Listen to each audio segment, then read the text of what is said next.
What's up, guys? It's Adam from Spiritus Systems. I'm here with Eric from Krooked Knives today, and we're going to talk about the LexT and other Krooked Knife products and kind of the history of the company and learn all about them.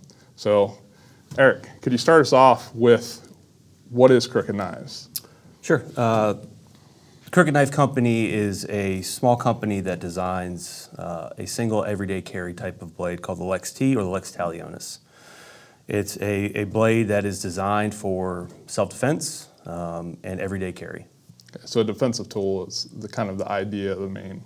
Absolutely. It's a defensive tool, a get-off-me tool, something to protect yourself or your loved ones. So not something I want to open boxes with or anything like that? Correct. It's only designed for one purpose. We'll talk about a lot of different stuff today, but one thing I want to kind of talk about is the unique design or shape of the overall knife and kind of the blade design and everything. Sure. So there was a void in the market that we felt that was for a small fixed blade knife that allowed a downward draw from the belt line area, and that's why it became Krooked, is that we wanted to be concealable behind the belt, downward draw that's indexable every single time, repeatable, and once you draw it, it's ready to go to work. There's no unfolding the knife or removing any straps or any locking mechanisms, and so that's how it became its Krooked design. So being able to also elongate the blade enough that if you have larger hands, once you grab the blade or the handle part itself, you're not near the cutting edge. You have some gap in between your hand and the actual cutting surface.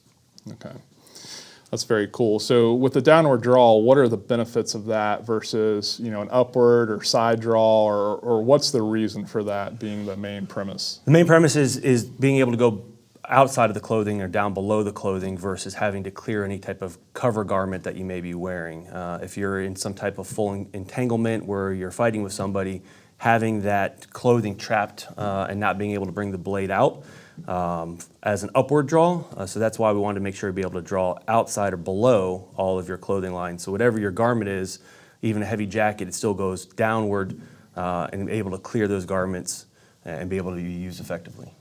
Nice. And something too about like stuffing someone's arms if they're trying to draw up, like kind of fighting for control of something, that makes it easier to have a downward draw? Correct. Same thing as you'd see in an appendix carry gun where you have to clear that cover garment to get the weapon system out. This is just the opposite. Once your hand goes up underneath the shirt or your cover garment, all you gotta do is it's indexable and you would just draw the knife itself and it's ready to work. The design of it is with the sheath and the ramping system, you're going to index it perfectly every time, and as it comes out in your hand, it's locked in there. Okay, nice. So it comes with the sheath, like it's a total system, or is it individual, or? Sure. When you buy the actual knife itself, it comes with the sheath itself and some 550 cord in case you want to wear it as a neck knife as well. Okay. So you mentioned hand size. What is something about the design that keeps, someone like me, I have bigger hands, keeping me from grabbing the blade or accessing it when I access the knife, not touching the blade or cutting myself? Sure. In the market prior to us designing this knife is when I would grab a knife, a lot of times my hand would wrap around so closely to the actual cutting edge that made me uncomfortable to want to use it in a self-defense type of method. So in this, when you grab it, you still have plenty of clearance away from the cutting edge if you're grabbing it just like this, or if you're even doing thumbs forward, you're still away from the actual cutting surface. We also designed 3 hand stops built into this knife so that to eliminate or try to eliminate any of the movement within the knife itself. It's flat. It's not designed to roll in your hand. So once you grab it, it's locked in, thumbs forward or not, and as well as it's ambidextrous. So if you come from the bottom of support hand, you have natural index points, and the knife is in there just as well, and you're ready to work with it as well as a downward knife. So that's very important, obviously, for the design element for you was to make sure that it works with all different hand sizes and that you're not touching that blade when you're accessing the knife. Correct, and the reason why we made this knife so flat is so it fits in there. So it doesn't matter if your hands are sweaty or oily or there's blood on them. It locks into the palm of your hand and it doesn't spin. That's why we don't put any type of different types of materials for the grip material itself. We do either the wrapping material, which we did a lot of, went through a lot of different variances to find this type of wrap itself. is so that it locks in, but it doesn't become slippery. Like a 550 cord, once it gets worn, it becomes slippery. This doesn't have those properties of it. Nice, very cool. What can you tell me about the blade design itself? So the blade design itself, what we did is we tried to design something. I'd found a lot of blades were either a stabbing type blade or a slicing type blade. And in a defensive encounter, you kind of need something that can bridge the gap for both. So this blade, we kind of mirrored the time-tested attributes of a broadhead of archery. The kinetic energy as it goes into use of archery is the same thing through clothing. So we have a nice dual edged. One is 2.5 or 2.25 inches, excuse me, and one is a 2-inch cutting surface. We have this dual, so it's a slashing blade as well as a stabbing blade. So depending on what your self-defense situation is, you have something that bridges both of those gaps. Okay, nice. So it works with kind of really any style or like an untrained style of knife fighting. You know, there's a bunch of different schools and thoughts, but you can stab or slash with it and kind of go from there? Correct. It is designed to be used by all, trained or untrained. The trained have different attributes that they can utilize through their training, but it's also for the common person that just picks up something and needs a self-defense tool. Okay. We have a lot of female customers that like to wear it as a neck knife, where they just can grab and go. Same with our male customers as well. But it's designed to do just that, worn tight to the body.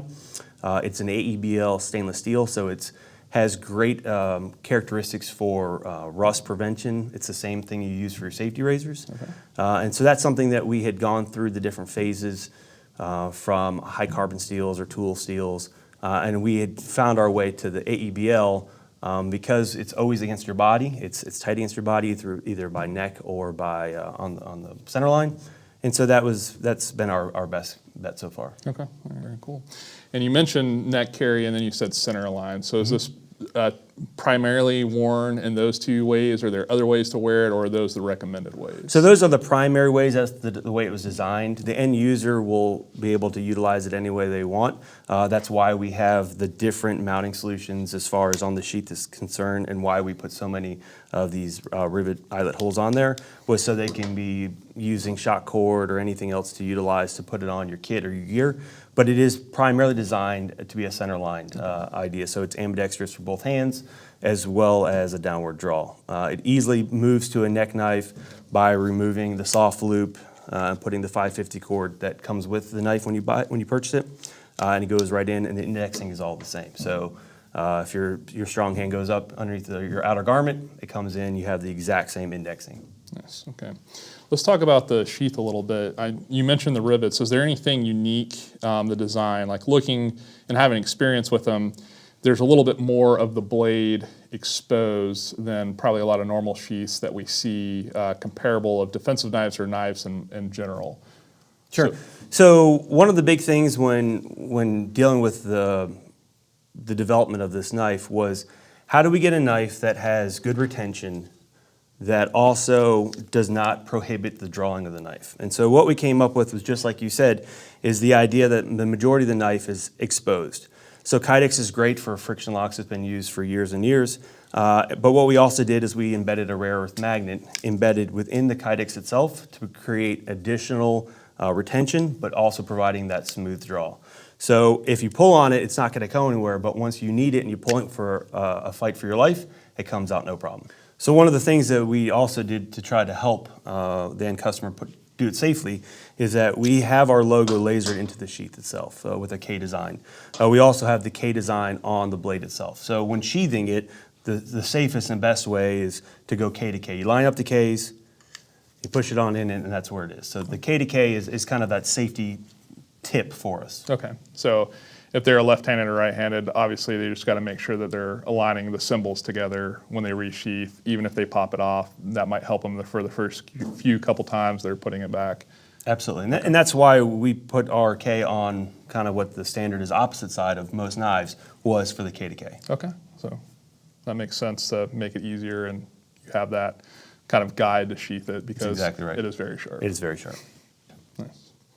What can you tell me about the trainer? I know you guys have a trainer. What's kind of the point of that to kind of educate people of why it's important, and also, you know, why you guys designed specifically a trainer? Sure, the trainer is almost identical to the knife itself, except for it's slightly shorter. And the reason why we made it slightly shorter is when you're utilizing it as a trainer, and you know, as we discussed with many of our customers, it can be something as simple as a bob or something around the house. And that's to provide the end user or the customer with the ability to practice the draw, get it safely, because it is razor sharp. And so drawing that knife and getting it out, and as well as providing that kind of stabbing motion, but ensuring that you're getting the full length of these cutting edges. Okay, so shorter so you don't hold the punch, kind of, That is exactly to say in like the real life of, you're not just trying to hold it because you're so conditioned to only go so far because you don't injure your training partner or something. You actually have some length there. That is exactly right. Okay, perfect. And you went with, you know, a high vis kind of different color to differentiate between the live blade so that people understand it's a training blade. Correct. So we utilize Cerakote for both of our main lines. We also offer a stone washed version as well, but this is the high vis Cerakote version. Okay, correct. nice. And with the finishing and the AEBL steel, there's no change of the stone washed for corrosion resistance because all that's based off the actual metal itself, not the finish, correct? That is correct. Okay, very cool. Well, I think it's a very awesome and unique design. Obviously, I've seen the Genesis from many years ago, being a tester of the blade and having big hands and something that works was very hard to find, and I could never find a knife that I felt comfortable with using in a defensive situation. And especially center line. So it was very cool to see how this knife was designed, the time that went into it, and then refinements along the way. And I know it's been a long journey, and it's super cool to see what you guys have done with it. And I'm excited to see more, and I understand there's potentially some growth and different ideas, sizes maybe, and stuff like that coming in the future. Correct. We'll be releasing some more knives, little different versions. End of this year towards blade, a little bit more towards blade. Okay. We have a skeletonized version where we drop the weight of it, dropped a few ounces off that to make it more user-friendly, especially in the neck carry. That's direct feedback from our end users as well. We also are coming out with one that's even a little shorter as far as the handle's concerned for deeper concealment. Okay. Once again, directly from our end users. Okay. So you get a lot of feedback from customers and everything like that, and you guys take that to heart, which I think is important. Absolutely, because they're the ones that are driving what this is, because it's for them. Yeah. No, and we're all victims of our own experience where it works in a set role that we're doing or our job, but there's always going to be someone that's doing something a little bit different that might improve it, that ultimately even comes back for us. Absolutely. So that's cool. That's very good that you guys are listening to that. And again, you know, I appreciate you coming out here and showing us this all, and thank you. No, I appreciate it very much. Thank you. Thanks.